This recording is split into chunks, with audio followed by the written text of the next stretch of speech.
ഈ സർവേകളിൽ ഭൂരിഭാഗവും പെയ്ഡ് സർവേകളാണ്, പൈസ കൊടുത്തിട്ടുണ്ടാക്കിയിരിക്കുന്ന സർവേകളാണ്, ഒരു വിശ്വാസ്യതയില്ലാത്ത സർവേകളാണ്. ഇത് പാർലമെൻറ്റ് ഇലക്ഷൻ അങ്ങനെ തന്നെയായിരുന്നു. പാർലമെൻറ്റ് ഇലക്ഷൻ നിങ്ങൾക്കറിയാം, പാലക്കാട് ശ്രീ VK ശ്രീകണ്ഠൻ 3-ാം സ്ഥാനത്ത് പോകും എന്നാണ് സർവേ പറഞ്ഞത്. അദ്ദേഹം 2 പ്രാവശ്യമായിട്ട് MP ആണ് അവിടെ. ഇപ്രാവശ്യം 85,000 വോട്ടിൻ്റെ ഭൂരിപക്ഷത്തിലാണ് അവിടെ MP ആയത്. 2019 എറണാകുളത്ത് ശ്രീ ഹൈബി ഈഡൻ പരാജയപ്പെടുമെന്നും P രാജീവ് അവിടെ ജയിക്കും എന്നുമാണ് പാർലമെൻറ്റ് ഇലക്ഷനിൽ പറഞ്ഞത്.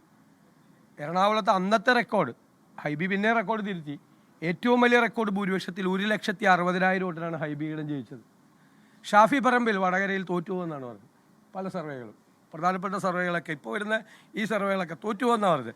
1,25,000 വോട്ടിനാണ് ഷാഫി പറമ്പിൽ ജയിച്ചത്. ഈ സർവേകളിലൊന്നും ഒരു കാര്യമില്ല. ഇത് പലതും നമുക്കറിയാം തട്ടിക്കൂട്ടിയ സർവേകളാണ്. യഥാർത്ഥത്തിലുള്ള ജനവികാരം പ്രതിഫലിക്കുന്ന സർവേകളല്ല. ജനവികാരം കൃത്യമാണ്. ഞങ്ങൾ എല്ലാ തെരഞ്ഞെടുപ്പിലും കൃത്യമായി ഞങ്ങൾ പറഞ്ഞിട്ടുണ്ട് എന്ത് സംഭവിക്കാൻ പോകുന്നതെന്ന്. ഈ കഴിഞ്ഞ 5 കൊല്ലത്തിനിടയിൽ ഒരു തെരഞ്ഞെടുപ്പിലും ഞങ്ങൾ പറഞ്ഞത് അങ്ങോട്ടും ഇങ്ങോട്ടും മാറിയിട്ടില്ല. ഈ തെരഞ്ഞെടുപ്പിലും 100-ലധികം സീറ്റുമായി UDF ഐക്യ ജനാധിപത്യ മുന്നണി അധികാരത്തിലേക്ക് തിരിച്ചു വരും, ഒരു സംശയമില്ല. അപ്പോൾ ഇത് ഭയങ്കര ഒപ്പത്തിനൊപ്പമാണെന്നാണ്, ഇപ്പോൾ പുറകെ പോകുന്നല്ല, ഒപ്പത്തിനൊപ്പമാണ് എന്ന് വരുത്തി തീർക്കാൻ വേണ്ടി വലിയ മാർജിൻ LDFും UDFും തമ്മിലുണ്ട്. അത് ജനവികാരം നമുക്ക് തിരിച്ചറിയാം. ഞാൻ 125 നിയോജക മണ്ഡലങ്ങളിലും പോയ ആളാണ്, യാത്രയുമായി പോയ ആളാണ്. അതിനു മുമ്പ് ലോക്കൽ ബോഡി ഇലക്ഷനിൽ എല്ലാ ജില്ലകളിലും പോയതാണ്. ഇപ്പോൾ എല്ലാ ജില്ലകളിലും പോകുന്നത്. കഴിഞ്ഞ 6 മാസത്തിനകം 5 പ്രാവശ്യം എല്ലാ ജില്ലകളും സന്ദർശിച്ചിട്ടുള്ള ഒരാളാണ്. പ്രധാനപ്പെട്ട എല്ലാ നിയോജക മണ്ഡലങ്ങളിലും 2-3 പ്രാവശ്യം പോയിട്ടുള്ള ഒരാളാണ്. ഇത് ജനവികാരം എന്ന് പറയുന്നത് ഈ സർക്കാരിനെതിരായി അതിശക്തമായി നിൽക്കുന്നു.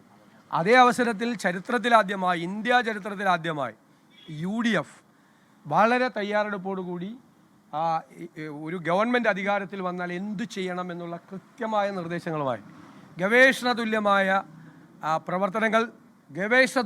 പ്രവർത്തനങ്ങൾ നടത്തി നല്ല തയ്യാറെടുപ്പോടുകൂടി ഈ ഗവൺമെൻറ് എവിടെയെല്ലാം പരാജയപ്പെട്ടോ അവിടെയെല്ലാം കേരളത്തെ കൈപിടിച്ചെഴുന്നേൽപ്പിക്കാൻ, പുനരുജ്ജീവിപ്പിക്കാനുള്ള നിരവധി പദ്ധതികളുമായിട്ടാണ് UDF വരുന്നത്. വളരെ ഓൾട്ടർനേറ്റീവ് ബദൽ പദ്ധതികളുമായി എല്ലായിടത്തും കഴിഞ്ഞ 2 വർഷമായി നടക്കുന്ന പദ്ധതികൾ.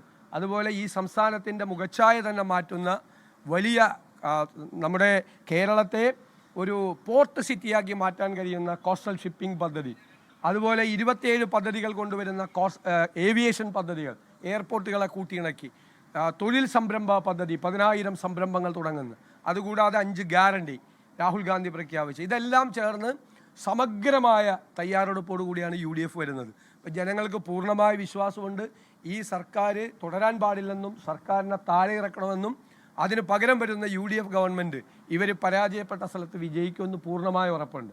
അതിൻ്റെ അടിസ്ഥാനത്തിൽ 100-ലധികം സീറ്റുമായി ടീം UDF അധികാരത്തിലേക്ക് തിരിച്ചു വരിക തന്നെ ചെയ്യും. പിന്നെ തെരഞ്ഞെടുപ്പിൽ തോക്കുമെന്ന് കണ്ടപ്പോൾ വ്യാപകമായ അക്രമ സംഭവങ്ങൾ. ഇന്നലെ വളരെ വിശ്വപൗരനായ ലോകം മുഴുവൻ ആദരിക്കുന്ന ശ്രീ ശശി തരൂരിനെ വഴിയിൽ തടഞ്ഞ് പ്രതിപക്ഷ നേതാവ് VD സതീശൻ മാധ്യമങ്ങളെ കാണുകയായിരുന്നു.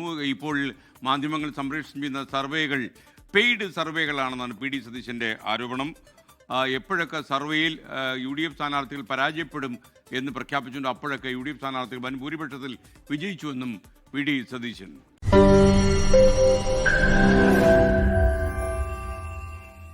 ലോകത്തെവിടെയായാലും ഏത് സമയത്തും 24 വാർത്തകളും ഓഗ്മെന്റഡ് റിയാലിറ്റി പാക്കേജുകളും എക്സ്പ്ലെയിനറുകളും വിശദമായി കാണാൻ ഞങ്ങളുടെ YouTube ചാനൽ നിങ്ങൾക്ക് സബ്സ്ക്രൈബ് ചെയ്യാം.